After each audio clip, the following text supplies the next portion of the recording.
हजुरहरूले मायालाई के दिउँ म भन्ने गीत सुन्नु भएको छ? फुल दिउँ कि फुलतेरो माला भन्ने गीत सुन्नु भएको छ? ल अब त्यसमा टिकटक बनाउनु कोसिस गर्ने है त सबैजना रेडी।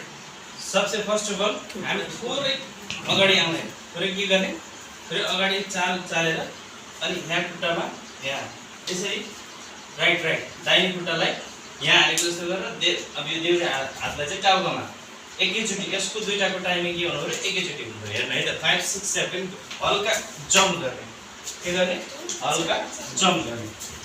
यो जम्प गर्यो, घुम्यो अनि यतापट्टि फर्कियो अनि यता ठ्याक्कै यतापट्टि है। अब हेर्नुहोस् है त 5 6 7 गो 1 and 2 है।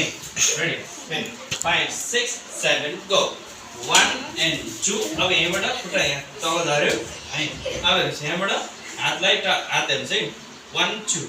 अब खुट्टा 1 2 1 2 3 4 है। फेरि हेर्नुहोस् त रेडी 5 6 7 गो मायालाई के दिउँ म बैना। फेरि जाउँ 5 6 7 गो मायालाई के दिउँ म बैना। छड्के पऱ्यो हस् बडीलाई यो मोमेन्टमा लागेर कि फेरि